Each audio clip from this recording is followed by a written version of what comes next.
everyone.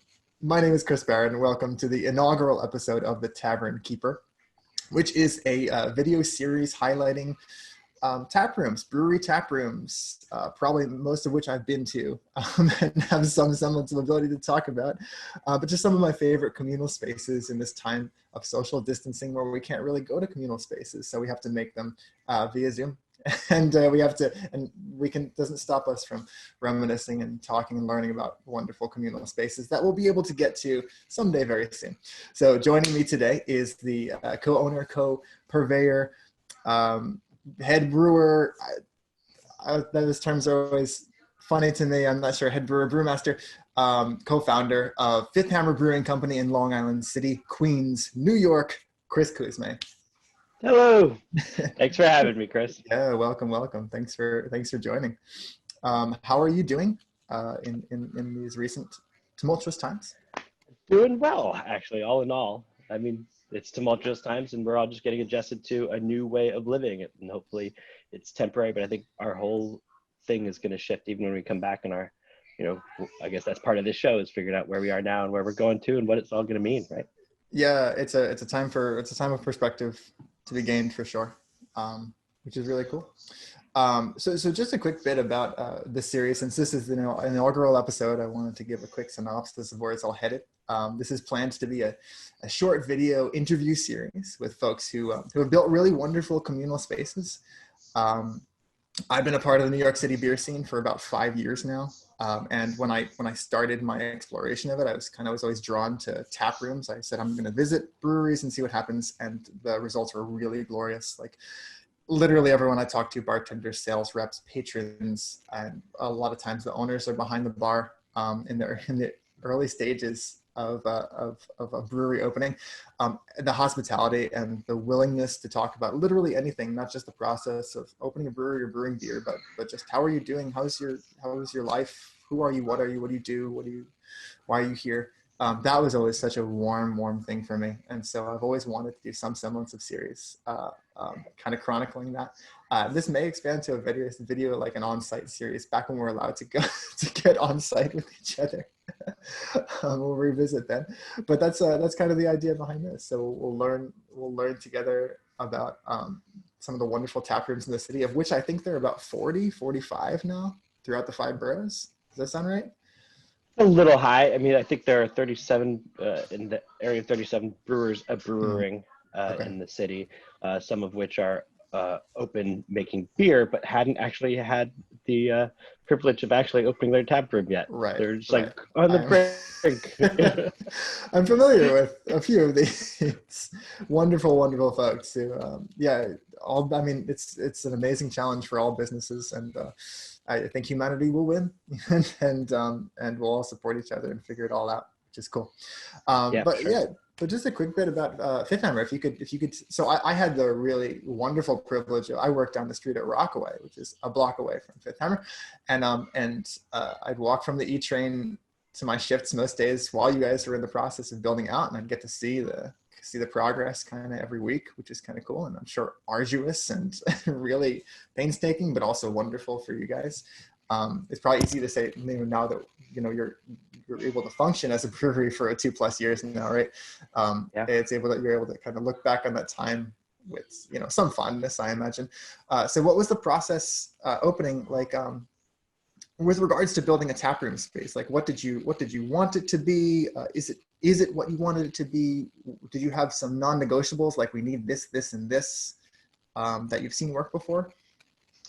Well, we wanted it to be large enough to be able to take advantage of the of what we're allowed to do now, which is to function like a bar or a tap room. And I think that we started at a time where that was possible. I really wanted to have it be a music room or some other things, but everything was negotiable when you find out how much everything's gonna fucking cost to set it up. Sure. So I mean, in the end, it was just get open, and we stripped everything we wanted out of, like we had designed a bar, we had designed or thought about kind of some tables and kind of what we wanted the place to look like. But then when we, got the quote on what it would cost to do that, okay, well, take out this, and it. And we spent all of our money on the production side. We're like, we will get to the tap room thing. And I think in the end, that did us a really great favor, because it really embraces what the room was before we moved in there. It's a very industrial space. You know, it's concrete, and we added wood to it to warm it up. But really, what do you want from a tap room? You want the beer to be served cleanly, fresh, and an environment that we didn't want anything with too much pretense, no matter what. Yeah. We wanted our beer to be worthy of conversation, but not necessarily having to be the conversation all the time. We believe that the beer is a soundtrack to our good time. Although I definitely take the beer very seriously. Like, it's the most important thing we do is make beer. We are a brewery. But it's not just that. I mean, beer is people. It's the culture around it. So we wanted a room that would embrace that. So when it came to building it out, we really just were looking to pass the codes or pass the Department of Buildings permits and just get to a place where we could get up and running, be open. And then really the people defined our tap room and what we needed and wanted from it. Me as a saxophone playing musician, people came in very, very fast, and it was popular before, or to a degree I wasn't necessarily expecting, but it rapidly stripped me from having the possibility of building a stage or having it turn into more of a music room, which would have delighted me to no end. But I still get to at least play for myself once a week. But it's not defined as a music room, unfortunately. Right. For those who don't know, Chris is a fabulous musician. He's a saxophone player, and every or most Wednesdays, you do an event called Beers for Ears. Which was usually you'd have Sergio. But you guys would have usually a trio playing, right? And you would sample the beers and kind of improvise based on what those beers did for you, right? That's right. And it's usually a quartet, but it's me and 3 other people generally. And we have shortly after we opened, we ended up getting a screen. We don't have TVs in the tap room. We definitely didn't want to be a sports bar or anything. We don't have TVs flaring all the time, but we did get ourselves a screen and a projector that we can roll up and roll down. So we'll play cultural events, like, big events. So certain sporting events we'll do, or, Oscars or certain things that make sense. But on this screen, we will post the beer that we're actually drinking, that the band is drinking. Yeah. So it's interactive for the audience as well as we improvise this whole thing. That's super fun. I brought my daughter there quite a few times. And dogs love music. Maybe. I was saying about my daughter, but my kid. My dog is quite the musician herself. Yeah. No, but she loved it. She loved like kind of bopping along. And it was, she was maybe a year old or in that first year, and she was very interested. And you get just to dive very quickly. There's Fifth Hammer gets a lot of families, a lot of kids and dogs, which is really great. I think you have a wonderfully large, inviting space for that. And is that something that you expected? Yeah, I mean, it was always very important for me to have, not necessarily, to the degree that we have it wasn't something I expected, but it was something I always wanted to welcome. We wanted to create a space that was for everybody. And I kind of approached my tap list kind of the same way, I'm addicted to diversity sorry, time out. It's okay. Mary. Hey, welcome. welcome. Okay, that's Mary. That's Mary. She's also wonderful. Also a co-founder, co-owner, co-doer of all the important things at Fifth Hammer Brewing Company. That's right. Yes. We can invite her, and I can give her an invite if she'd like to join. I'm just sending her things. She's just finishing her class. So going back to that, 2 things we'll catch up on real quick. Oh, sorry about those noises. It's fine. The build out for Fifth Hammer, you got to see it progress, but meanwhile, while we were in it, it felt like doldrums and it took forever to do. Sure. And the hardest part was dealing with the Department of Buildings and make sure you're passing all those schools. And it was definitely a trying time, both watching our finances dwindle as every day the DOB took longer to approve permits or get us to start stuff. We're still paying rent. Get there without So it was like really down to the final dollars before you open, which is a story for most breweries, unfortunately, but it's what it is. Yeah. And then skipping back to the end that we were just at, did I expect the room to be such a communal family place? We wanted it to be that. Didn't understand to the degree that it would end up becoming. But but Long Island City itself is one of the fastest growing neighborhoods in the United States, has been for a couple of years in a row. And there's a lot of young professionals that are just starting families, and we also call it Dog Island City. So there's a lot of dogs, and they definitely came out of the woodwork and faster, and it keeps growing and doing the thing. And this is currently April 2020, and we opened our doors in October of 2017. Yeah, that's awesome. Yeah, I've always really admired how you guys, you have a lot of dogs, for example. Now you have dog swag, and I see dog birthday parties quite frequently. And that dog swag, the bandanas are very helpful in the pandemic, where people are asked to use it. So now they are face masks for certain clientele that have come. They can be repurposed, which is great. That's right. Yeah, I've always loved the space you guys have. I think there's a really interesting balance of dark and light. And by that I mean, like, you go into somewhere and you have a drink, you don't necessarily want fluorescent lights on you, but so you have that dark quality in your wood and your concrete, but you also, I think this has a lot to do probably with the open garage door in the front. You guys have an open garage door, and it I think lets in a proper amount of light without being noticed, without being in someone's face, which is kind of cool. And it's beautiful at all different times of day. And then at night, your lighting is really appropriate too, which I think is really inviting. So that is, that's some of the dollars that we stripped some of the dollars that we stripped in the very beginning was some of the lighting plans that we had for the room. And so we ended up, thankfully, with these really inexpensive outdoor LED string lights that we just daisy chained in the ceiling. And it works great for the room. I mean, absolutely. Yeah. It's cool. You have those in the brew house too now? Yeah, I hooked them up in the brew house, and then it's great. Yeah, it's good to dim it all, because I mean we definitely have very harsh and important fluorescent lights to do our production work on that side. Sure. That's cool. I think one of the most. So I have a list. I have a Google map of all the tap rooms I've been to. I think I'm at like 80 or so now. Which is a large amount, I think, for most humans. It's not like a Chris O'Leary large amount. So I was thinking about this. I was like, Chris O'Leary should be doing this show, because he's been to like 1,900 breweries or something like that. And this is a dear friend of ours who travels a lot for work, and he's a great beer enthusiast and ambassador in the community.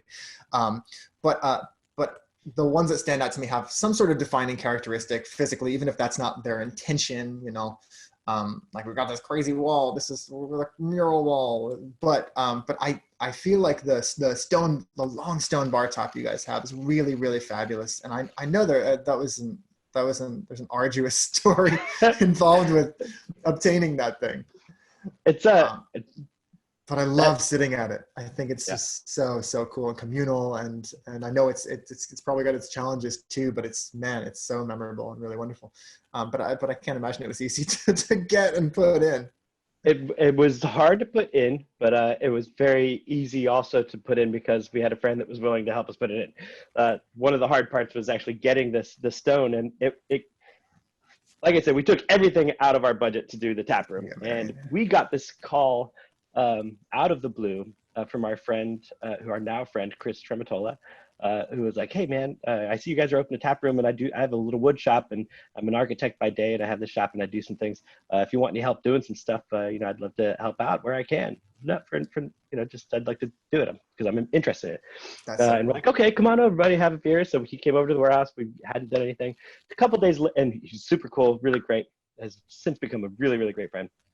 And a couple days later, we get a call from him. He's like, hey man, I'm on a construction site up in Mount Vernon and at a school, and there's some old New York State bluestone that's a sidewalk, and they're making us take it up to make it ADA compliant, and they're going to throw it away. If you guys want it, you can pick it up, and then I'll help you make a bar out of it. But you got to get up here like the next day. So we hopped in a U-Haul. We drove right up there, and there were 2 stacks of these. Each one of these slabs was like 200 250 to 400 pounds, depends on which slab we got. Were you And the confident truck that U-Haul was going to be able to handle it? No. No, we were not. Hello, Mary. Welcome, Mary. Can we get an audio check for you? See if you're. Can you hear Yeah, me? perfect. I can. Check. Welcome. As just quick, just sorry to interrupt. As I mentioned before, Mary is also co-owner, co-founder, and has head up probably a little bit of every single thing that Fifth Hammer needs to get done at Fifth Hammer Brewing Company. Welcome. Thank you for joining us. Thanks. Yeah. We're just talking about kind of taproom design and sort of mostly with regards to community and building community today, which is Cool. one of my passions in this industry. Just the different ways we can bring people together, what works, what doesn't work, and things like that. So we're talking about the bar top right now and the excursion it took to get it. So I apologize for interrupting again. So you made the decision to go up. You went up. Went up. Got these slabs, and they were laid down in the late 1800s at this school. They've been walked on by children for over 100 years, and so we cleaned them up. I used muriatic acid to clean them up and make them not a sidewalk, or clean them up. We ended up being able to lift them up, and Chris built this amazing, beautiful bar, pretty long, about 25 feet. And I sanded it all down. We used about a gallon of this incredibly expensive sealant to make sure that to keep it from not being porous anymore. But I was really scared in the beginning that we would end up breaking a lot of glassware on it. But in the end, it's like any other bar. It's totally fine. It's been totally fun. And it does feel great on it. I've never seen glass go down on this thing, which is really, really cool. That's awesome. Yeah. It's been good. Nice. And how many pieces you said? 4 pieces? No, that was, I think what we actually used on the bar is a solid 8 pieces. Okay. But we picked up, I think, 14 to 16 pieces. And do you still have those extra pieces? No, we ended up giving them away to some other people that were project. You had at least one. Oh, really? I think so. Yeah. Spare stone for any project you may need. That's cool. Very, very cool. And the base we ended up repurposing pallet wood and doing a chevron effect, which really warms it up. Because just for anybody who hasn't been to our tap room, it's already an old. It used to be run by the Empire City Iron Works, which is 4th generation steel beam company. They're right across the street still, right?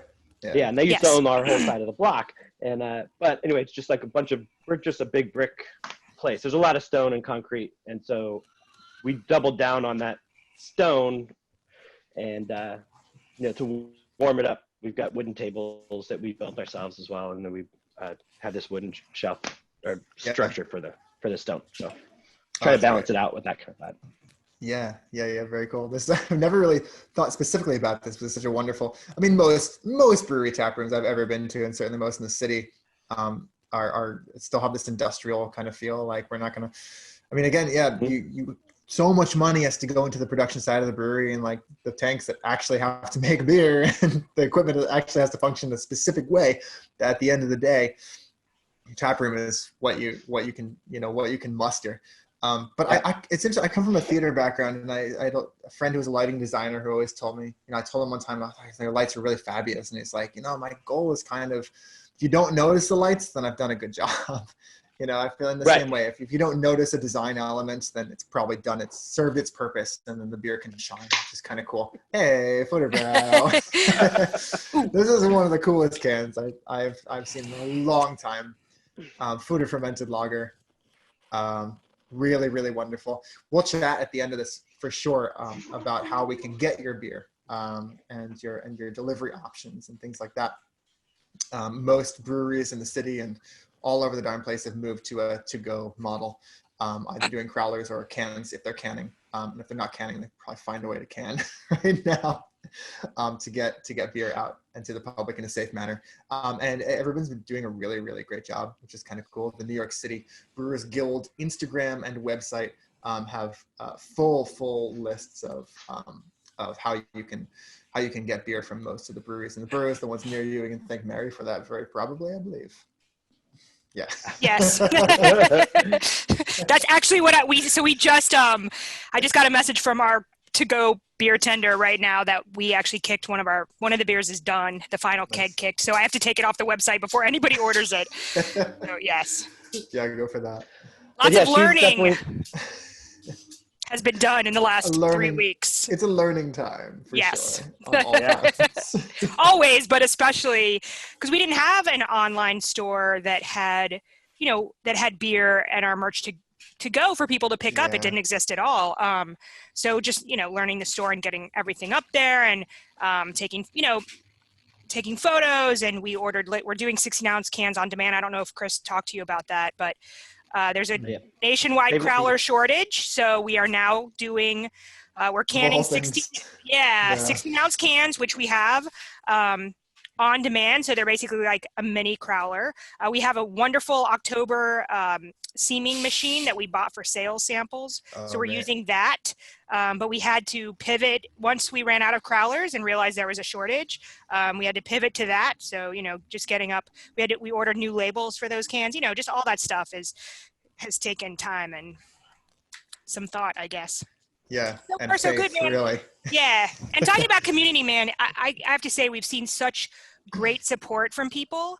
And I think one way, a lot of people are communicating through Instagram, by sharing stories or posts, and it's been really nice to be able to communicate with people, that way. And I don't know, we're doing the best we can. The to-go room is formerly known as the tap room is it's a lonely place. It's kind of sad because, because it's not full of people celebrating their birthdays or their dog's birthdays or whatever, and but it's great to have the support that we do. So yeah, kind of crazy to go in there too, because we have this timepiece. We have our chalk wall, which is part of what has been really fun about the room. People get to play on the chalk wall and do all these things, and we have just not erased it since March 14th, which is the last day that we were open. And so it's just kind of, and so I'm really thankful we had respectful people that day, and there aren't a bunch of penises that were stuck with. That you would feel obligated to keep. Right. Well, we're not erasing. There's a lot of really classy people there on the 14th, so I just want to thank anybody who would I love you guys have a big chalk wall kind of on the very back of the tap room right when you walk in. I love it just because it's nice in general to have that and to kind of mess around in at any age. But I brought my daughter there. She's anytime between when she was about 1.5 years and now she's almost 3, and she loves the chalk wall. I remember one time I brought it along on City. I was like, we're gonna hit Fifth Hammer. We're gonna go over to Iconic to see Bruno and Laszlo. And we went to Fifth Hammer and she played on the chalk wall and she had a blast. And I said, now, honey, we're going to go Iconic. It's going to be fun, but there's no chalk wall. So we'll figure out something to do. And they have this big open patio with all these stones. They have a really nice, kind of beer garden, essentially. And man, she went to town picking up stones and giving them to people and this and that. And I know the chalk wall was wonderful, but not to be underestimated was the big field of giving stones. People stones. That's giving amazing. people stones. Love that. She made a lot of friends, as she does, which is cool. So there's stuff everywhere for everyone, which is really nice. Man, that's cool. Another thing I wanted to chat about. So you were so you have a music element to your tap room, which is really wonderful. There's a piano there. Does it get played often? Is it available to be played? So my thing on the piano is that I want people to be playing it. I want it to be a thing that people play. But obviously, if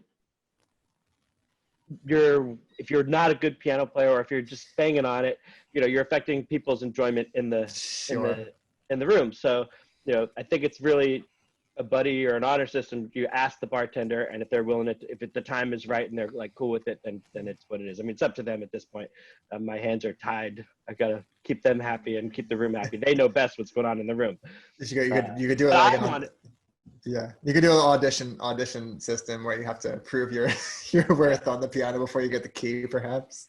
But there have been random times when people just start playing it and then it turns into a sing-along, and it's been really, really fun to have that. And I love that that's there and accessible to people to be able to do that. Yeah, that's cool. I heard a story recently about there's a great beer bar in Hell's Kitchen called As Is on 50th and 10th, and they did a big Jack's Abbey tap takeover. Just a lot of really wonderful lagers, and lager I hold near and dear. I think most of us in the community do. Just drinking a lager right now.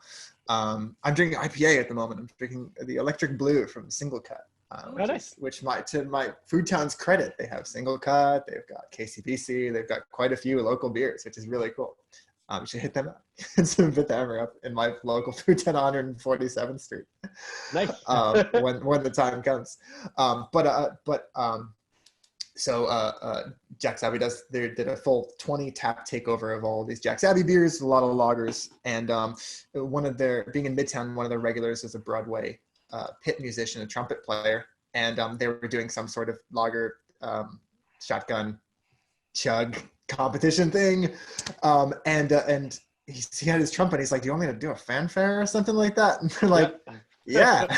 So they did a big, flowery fanfare, and they chugged lager, which was that Wayne Domain?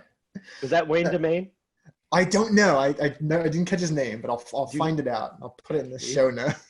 Wayne's a great old friend of ours, and he's a beer lover, and we were old Blind Tiger buddies, and he does beer reviews online as well, and he'll play to the beer that he just reviews too. He fits the bill. He's a Broadway trumpet player. Wayne, yep.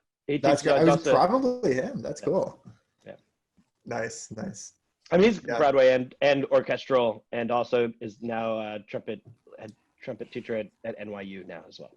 Yeah. That's awesome. Very, very cool.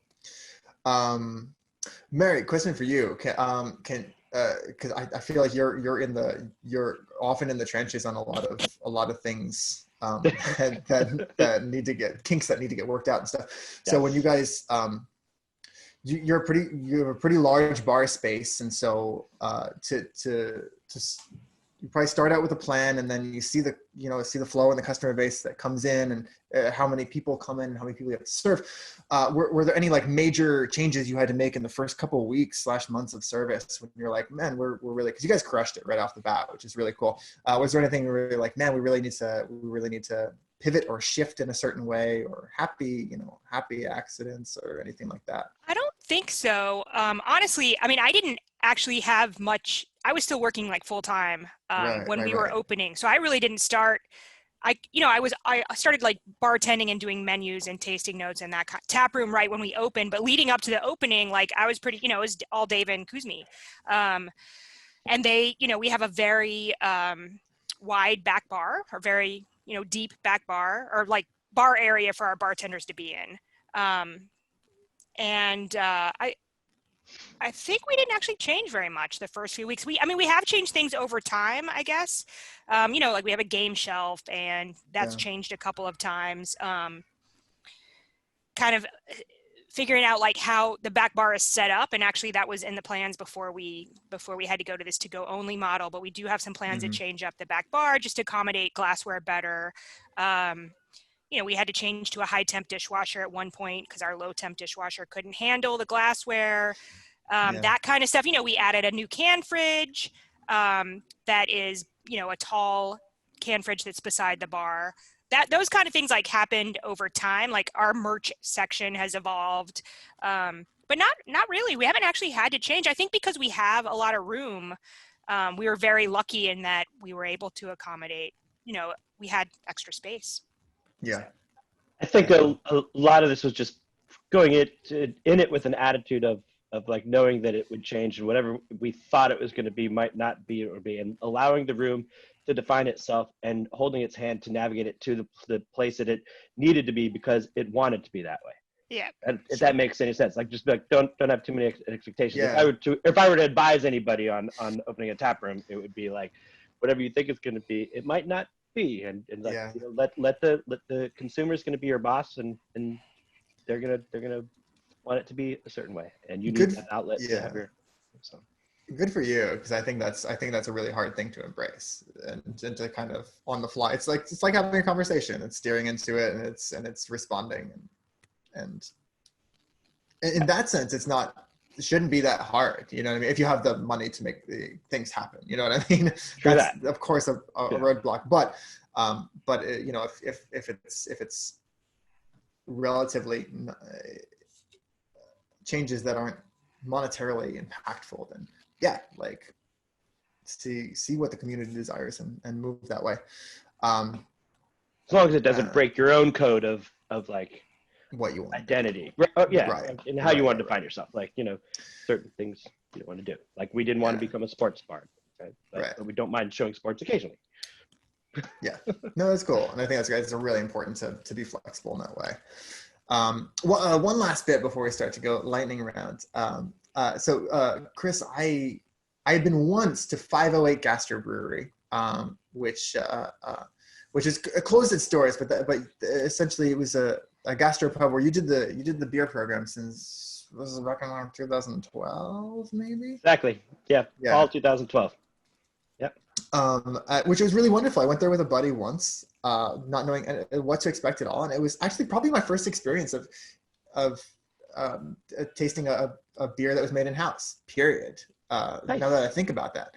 I don't remember what it was. It was some sort of brown ale, I think, or something dark, but not too dark. Probably. It was great. It was really, really great. And I had this, it was actually this cool, unfiltered feeling of like, oh, cool. I'm part of something for this moment, which is kind of cool. What did you learn there from a kind of a communal building aspect, either with regards to the beer or with regards to the space or with regards to the patrons that you kind of, you wanted to carry into your brewing project, that ended up being Fifth Hammer? Embracing diversity and having something for everybody. I mean, I learned a lot brewing under the conditions that we brewed there. I mean, it was a basement restaurant. It was a Franken brewery, 2-barrel system that was not meant for brewing. It was kind of like hodgepodge together. And I didn't have chilling capacity. I had a room that I could keep at 65 degrees, and I had a room that I could that kind of quasi crash at 35 or 40 degrees. How long did it? 40 degrees, really. How long did it take for you to feel like you could dial that system in?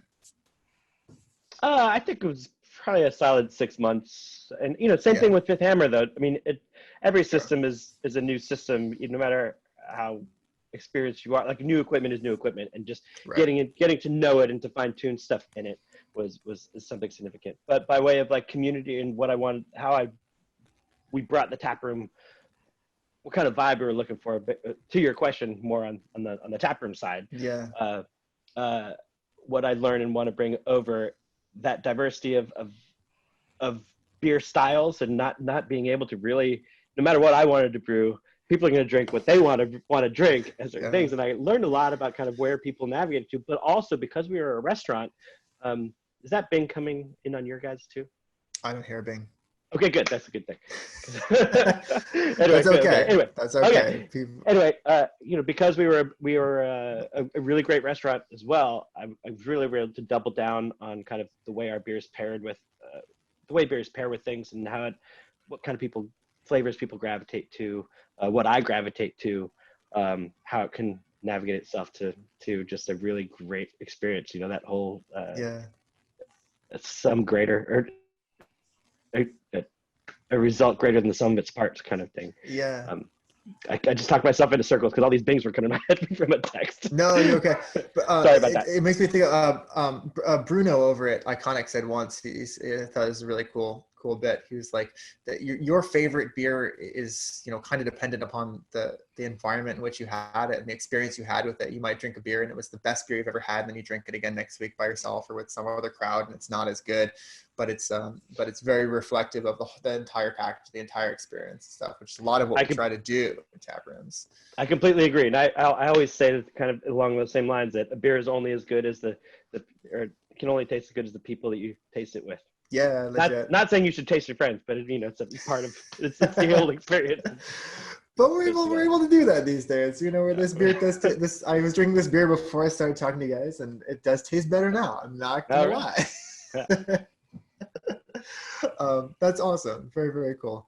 I quite enjoyed 508, and it's a really cool precursor to go there and have a beer, and then to go to Fifth Hammer and have your beer there, which is kind of cool. Thank you. That's how Fifth Hammer began, or because Dave and I did not know each other But Dave went to 508 Gastro Brewery at the tail end of it, and then Nice. we were introduced shortly thereafter. Oh, And that's that birthed Fifth Hammer. cool. Yep. Cool.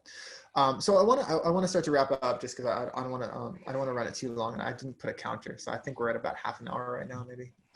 But I want to do a little lightning round with you guys, just to kind of cross promote and see if there are other breweries in the boroughs we should check out, and then let's talk about how we get your beer. So real fast, I always get flustered because people come in to whenever I'm behind the bar and they're like, what's your favorite brewery in the boroughs? And I'm like, well, they're all really great. And they say, no, shut up, tell me your favorite one. And I'm like, okay. And it fills me with anxiety because I think everybody is really great.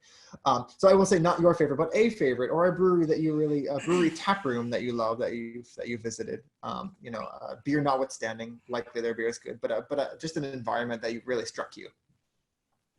Well, I mean, it's weird because I'm talking to you, but I've always said this for local tap rooms. One of my favorites has been Rockaway Brewing Company because of the incredible lack of pretense. You just go in there and you're just having a beer, man, and it's Marcus and Ethan's old surfing buddies. There's no pretense. And Mary and I used to walk there from our house in South Brooklyn, or South Williamsburg, and we would do what Beer Trail would have, but we would always end up at Rockaway and just end up there for a long beer time. Trolley.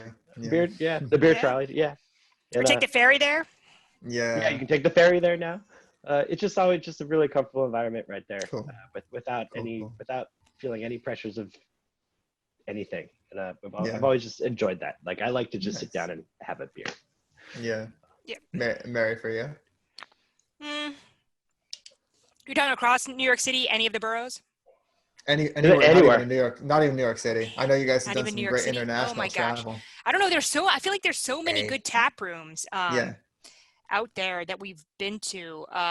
One that's in your heart right now. I know, one that's in my heart right now. Oh man. I'm trying to think though. I love Bridge and Tunnel. I gotta say, their tap room was like, because it's so unique. Like the alligators.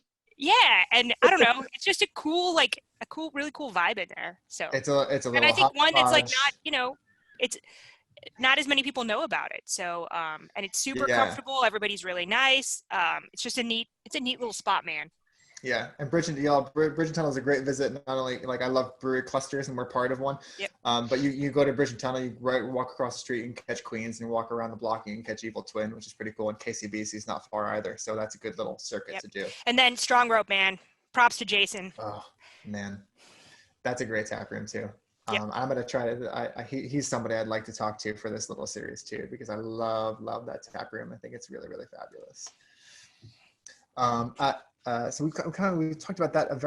Can you think of a niche brewery tap room, like something that does something like mine, for example, I think is True. Like we went to Denver for a wedding, and I was like, I will be overwhelmed if I try to get to a number of brewery specific ones. And I was like, I'm going to get the True and then build a trip around that. And it was very, very specific, which was kind of cool.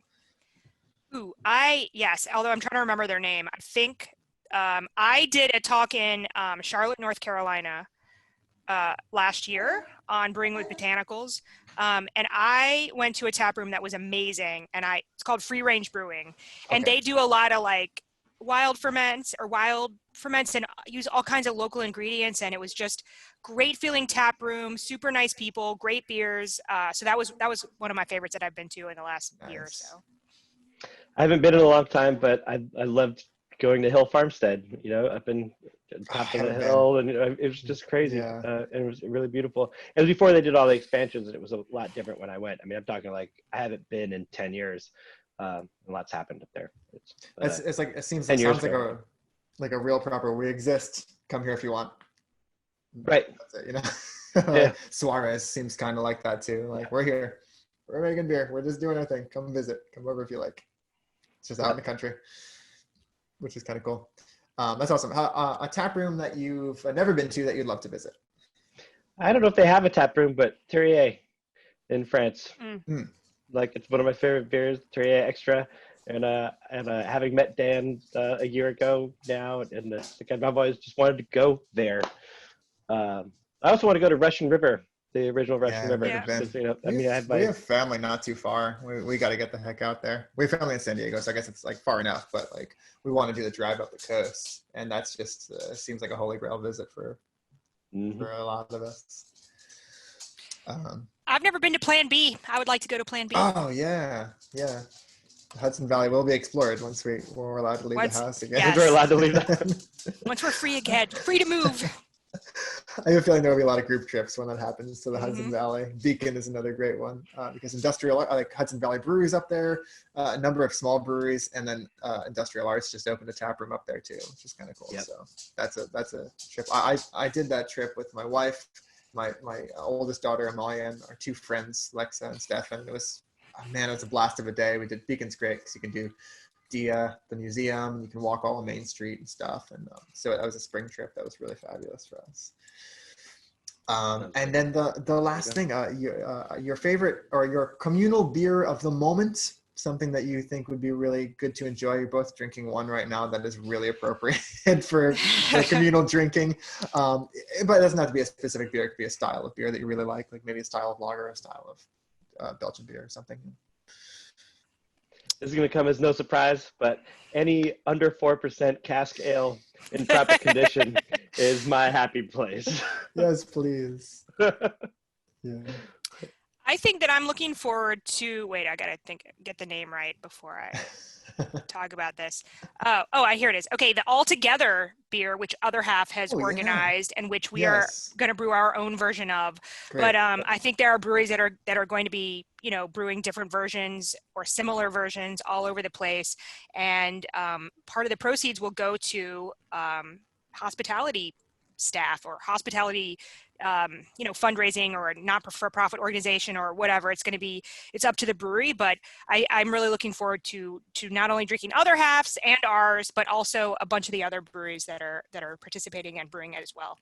Yeah, thumbs up to that. That's a great choice. One more, the Pink Boot Society. So a bunch of, 7 or 8 or 9 of us brewed Pink Boot Society beers in New York City. KCBC's and Big Alice was released before we went to New York on pause.